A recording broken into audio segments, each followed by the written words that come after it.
नमस्कार। इस विस्तृत विश्लेषण में हम भारतीय इतिहास के उस रहस्य पर बात करने वाले हैं जिसने दशकों से सबको उलझा कर रखा है।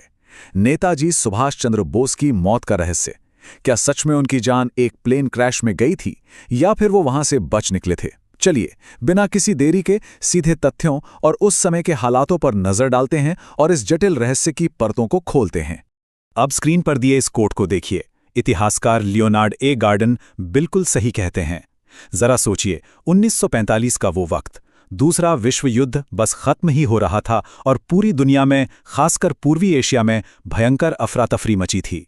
कम्युनिकेशन के तरीके लगभग ठप पड़े थे और सच कहूं तो इसी भयानक अराजकता ने इन साजिश की कहानियों को पनपने के लिए एकदम परफेक्ट जमीन तैयार कर दी। जब दुनिया एक ऐसे विनाशकारी युद्ध से बाहर आ रही थी और कोई भी पक्की जानकारी नहीं मिल रही थी, तो इसी अनिश्चितता के बीच एक बहुत ही शक्तिशाली मिथक ने आकार लेना शुरू कर दिया। तो आखिर इस किंवदंती या इस मिथक का जन्म हुआ कैसे?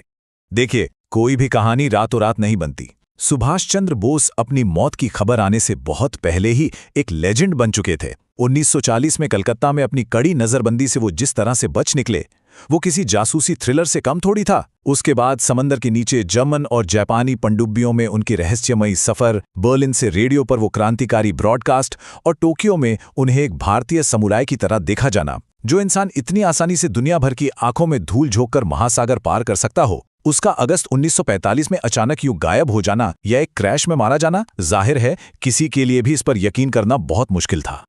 इस रहस्य को पूरी तरह से सुलझाने के लिए चलिए उस मनहूस दुर्घटना और उनके आखिरी दिनों की जमीनी हकीकत पर चलते हैं। ये टाइमलाइन देखिए। अगस्त 1945 के वो आखिरी 3 दिन कितनी जल्दबाजी और घबराहट से भरे थे। जापानी सेना सरेंडर कर रही थी और वक्त तेजी से हाथ से निकल रहा था। 16 अगस्त को सिंगापुर से बैंकॉक और साइगोन जाना, फिर 17 को टूरेन में अचानक रात को रुकना और 18 को ताई हुकू, जिसे हम आज ताइवान कहते हैं, वहां के लिए निकलना। ये सारा घटनाक्रम साफ दिखाता है कि सब कुछ कितनी हड़बड़ी में और पल पल बदलती योजनाओं के साथ हो रहा था। और फिर आया 18 अगस्त। ताइहोको एयरफील्ड पर जो हुआ वो एक भयानक त्रासदी थी। जैसे ही मित्सुबिशी बॉम्बर ने उड़ान भरी, विमान का बायां इंजन अचानक फेल हो गया और उसका प्रोपेलर टूटकर अलग हो गया। बस कुछ ही सेकंड्स में प्लेन तेजी से जमीन पर आ गिरा, उसके टुकड़े टुकड़े हो गए और उसमें भयंकर आग लग गई। इस क्रैश ने तुरंत पायलट की जान ले ली और उसी भीषण आग और धुएं के बीच नेताजी गैसोलीन से पूरी तरह भीगे हुए मलबे से बाहर निकले, जबकि उनके कपड़ों में आग लग चुकी थी। पास के ही नैनमोन मिलिट्री अस्पताल में डॉक्टर योशिमी और उनकी टीम ने उन्हें बचाने की अपनी तरफ से पूरी कोशिश की। उन्हें दवाइयां दी गईं, कई बार खून चढ़ाया गया। सोचिए, 3rd डिग्री बर्न होने के बावजूद शुरुआत में उनका दिमाग एकदम शांत था, जो उनकी कमाल की इच्छा शक्ति को दिखाता है। लेकिन 6 घंटे की लगातार कोशिशों के बाद भी उनका शरीर ये गहरी चोटें और नहीं सह सका। वो कोमा में चले गए और उसी रात 9 से 10 बजे के बीच उनका दुखद निधन हो गया। अब सवाल ये उठता है, जब टाइमलाइन इतनी साफ है तो फिर इन साजिश की कहानियों ने जन्म क्यों लिया? यहीं से बात आती है गायब भौतिक साक्ष्यों की। दरअसल इस पूरी कहानी में सबसे बड़ा ट्विस्ट था एक गहरा भौतिक खालीपन। देखिए, जब वो आखिरी उड़ान पे गए तो जो साथी पीछे साइगोन में छूट गए थे, उन्होंने दुर्घटना के बाद कभी नेताजी का शव नहीं देखा। उस अफरा तफरी में ना तो घायल और ना ही मृत बोस की कोई तस्वीर ली गई, और तो और कोई ऑफिशियल डेथ सर्टिफिकेट भी तुरंत जारी नहीं हुआ। ऊपर से भारत की तत्कालीन अंतरिम सरकार की लंबी चुप्पी और टालमटोल वाले रवैये ने लोगों के मन में शक को और गहरा कर दिया। जाहिर है, जब आंखों के सामने कोई ठोस सबूत ना हो तो अविश्वास और कल्पनाओं को उड़ान भरने की पूरी जगह मिल ही जाती है। लेकिन सिर्फ सबूतों की कमी ही किसी मिथक को दशकों तक जिंदा नहीं रख सकती। इसके पीछे एक बहुत गहरी मनोवैज्ञानिक और राजनीतिक शून्यता भी थी, जिसने लोगों की हताशा को जबरदस्त बढ़ावा दिया। उस वक्त 2 बिल्कुल अलग अलग वास्तविकताएं एक साथ चल रही थीं। एक तरफ स्क्रीन के बाईं ओर देखिए, हताश इंडियन नेशनल आर्मी के सैनिक। वो गहरे मनोवैज्ञानिक सदमे में थे, उन पर राजद्रोह के मुकदमे चल रहे थे और उनका भविष्य पूरी तरह अंधकार में था। वहीं दूसरी तरफ दाईं ओर गांधी और नेहरू जैसे नेता ब्रिटिश सरकार के साथ आज़ादी और सत्ता ट्रांसफर की बातचीत कर रहे थे। ये विरोधाभास बहुत ही चुभने वाला था। बोस के समर्थकों और उनके सैनिकों ने खुद को पूरी तरह से अलग थलग महसूस किया। इसी गहरी राजनीतिक हताशा ने उन्हें कुछ ऐसा ढूंढने पर मजबूर किया जो उन्हें एक उम्मीद दे सके। इतिहासकार क्रिस्टोफर बेली और टिम हार्पर का ये कोट इस बात को एकदम सटीक तरीके से समझाता है। नेताजी के जिंदा होने की इस कहानी ने असल में एक बहुत बड़े डिफेंस मैकेनिज्म का काम किया। इस मिथक ने हारी हुई और टूटी हुई आईएनए को पूरी तरह बिखरने से बचाया।